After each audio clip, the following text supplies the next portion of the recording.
Hi guys, welcome back to my channel. Today I'm going to be filming for you my favourite Morphe brushes. For those who don't know, Morphe Brushes is an American brush brand. They actually do other bits of makeup. They do amazing eyeshadow palettes. They do individual eyeshadows for $2 a pop, so really good value for money. And the quality is brilliant, and it just kind of makes you wonder how they get the product so cheap. Without further ado, I am going to go through my favourite Morphe brushes. I am going to start off with my favourite blending buffer out brush, and it is the Morphe E27. I basically like to use this brush as an after step to go in once you've kind of placed the eyeshadow down, and this is an amazing brush for smoothing out any harsh lines.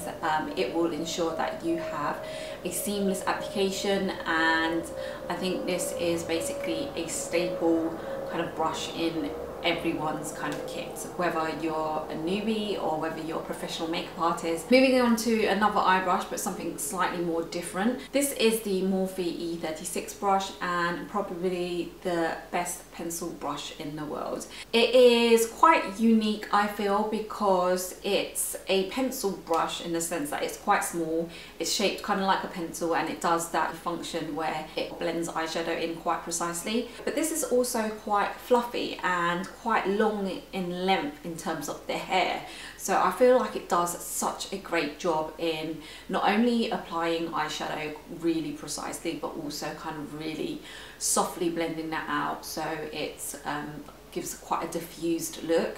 I think there's kind of two types of pencil brushes. The ones which are a bit more shorter, a bit more dense, and they're basically better for application, or when you kind of really want that defined smoky lash line. I like to use something like that. But when I want to blend the eyeshadow out, particularly along the bottom lash line where I tend to like it to look really kind of smoky and hazy, this is the best brush for the job. So I've got to mention that both the brushes that I mentioned are actually from the Elite range. They begin with an E, and to my knowledge they are a limited edition range, so they're not going to be around forever, and I feel like they are the best of the best when it comes to the Morphe brushes, hence why they're called Elite. I definitely highly recommend them. I've got quite a few brushes from the range, which you'll see. Okay, the next brush I have is the Morphe M433. So this is not from the Elite range. I think this might be from the Flawless range, or I could be wrong, but I'll list it down below. And for me, this does the job of a MAC 217. I mean, if you look at the brush, it's quite similar in shape. I feel like this is slightly more, ever so slightly more dense, not as fluffy. I feel like you've got a bit more control with it, so it's great for applying eyeshadow as well as blending when it comes to crease work. So if you're kind of doing a bit of a transition or just a bit of colour in the outer corner of the eyes, I think this is the best brush for the job. And the thing with this brush, I feel, is that if you kind of tilt it to its side, you get a bit more of a precise kind of application. But if you tilt it the other way, it's better for blending. So I feel like it's kind of a bit of a multitasking sort of brush. I feel like this is one of those basic brushes that everyone has to have in their kit. So I like to use this brush particularly for applying my transition colour, or when I'm going with a slightly darker colour on the outer part of my crease. This is a greater, cheaper alternative to the MAC 217. My next favourite brush from the Morphe brushes range is the E22. Again, it's from the Elite collection. And this is a fluffy blending brush, but it's slightly different because it's got a tapered head. So although it's still got a lot of body and it's really fluffy and ideal for blending, I like to use this when I'm blending directly into the crease. So you can apply the shadow at the very tip of the brush into the crease, and the shorter surrounding hairs will kind of help really blend out that colour in that crease. So again, this is another sort of multitasking brush. Can you tell there's a bit of a trend here? I like brushes that have kind of more than one function. Okay, moving on to a brush that I picked up more recently, and this is the Morphe G28, and this is a flat definer brush. And I've been on the lookout for one of these for such a long time. For a long time I used another brush from the Morphe range, slightly more smaller than this one, but I find sometimes that it can be quite scratchy. So I was keen on picking up another one, and I found this one, and this one is really, really soft and gentle along the lash line.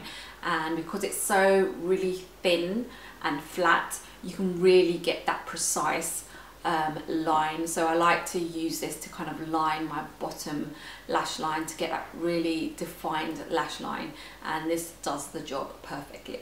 Okay, I'm going to move on to a few face brushes now, and the first of those is the Morphe M501. I'm not sure for what range this is from. I will definitely put that down below again. And this one I like to use for applying my highlighter to the tops of my cheekbone. It's a great kind of lightweight, slightly fluffy brush. It's got a tapered head, so you can really kind of pinpoint that highlight if you want, but because it's fluffy, it kind of blends out the highlight as well as it applies the highlight. And this is a well raved about brush, and I can tell you that it's definitely worth the hype. The next brush doesn't look too dissimilar from the last. This one is the M438, and I like to use this to set my under eye concealer, and this for me has replaced the Real Technique setting brush.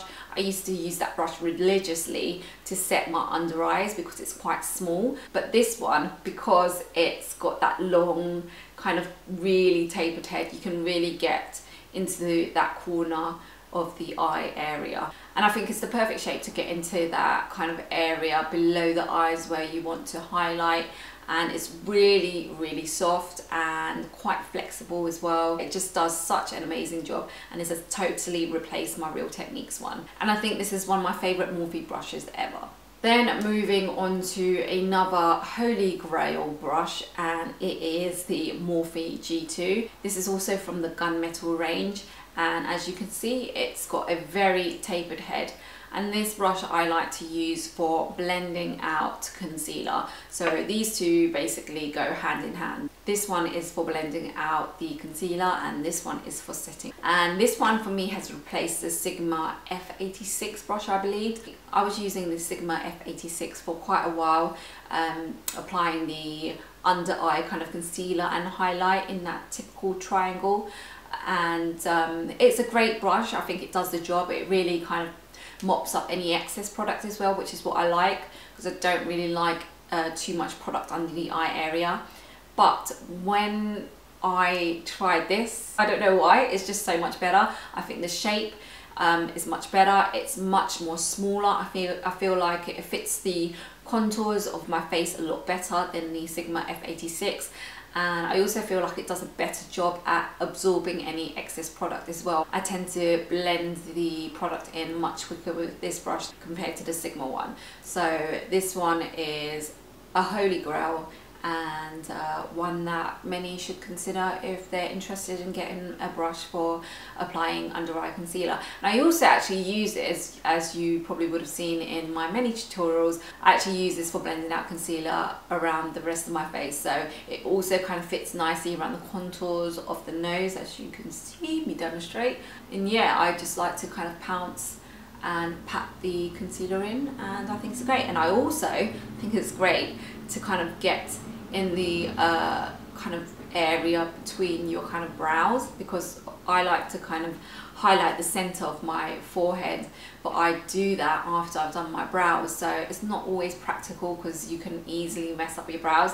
But I feel like this is like the perfect shape. It kind of fits in without disrupting your brows. And moving on to a foundation brush, and my favorite one from the Morphe brushes collection is the E31, again from the Elite collection. They've definitely got the best brushes in the Elite range, I feel. This one is a flat top type brush, and because it's so large, it takes no time to blend out your concealer at all. I was using the small kind of chubby dense one.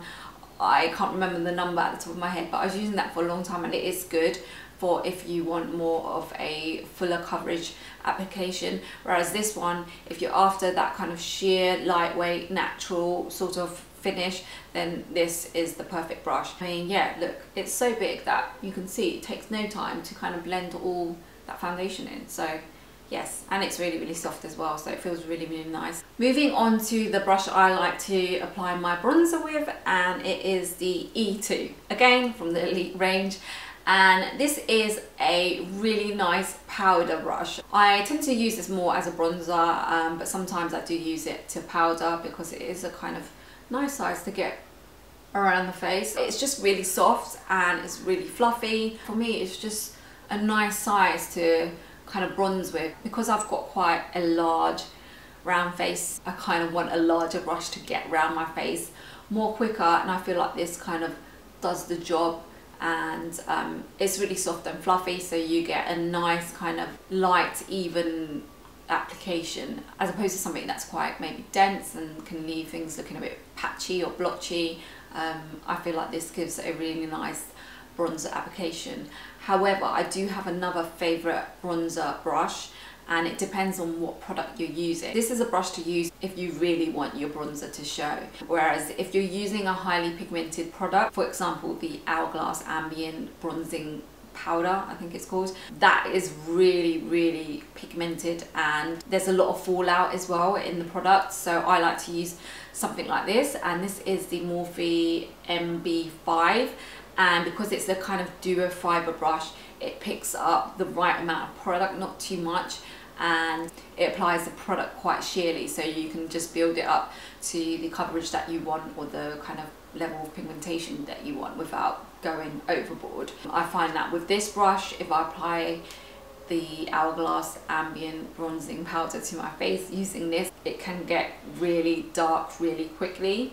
So yeah, I guess it depends on what product you're using. And then finally, the newest addition to my Morphe brushes collection and my favourite blush brush is the Morphe E4 brush. And again, it's from the Elite collection. I don't think I need to say that anymore. I mean, I don't think it's specifically made for blush, but I use it for blush.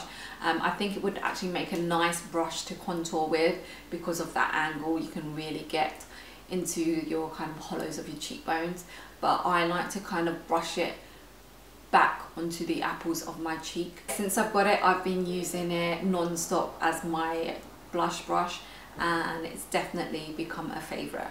So that's all my favourites from the Morphe brushes collection. I hope you enjoyed me going through them, and I hope that it's kind of been useful, me kind of going a bit in depth into the different types of brushes, and hopefully it might make it easier if you wanted to go and shop for some Morphe brushes. I know watching these sorts of videos definitely helped me to choose which brushes to kind of go for. If you guys enjoyed this video and found it helpful, please give me a thumbs up, and if you haven't yet subscribed, it would make my day if you did, and make sure you check out my next video. Bye!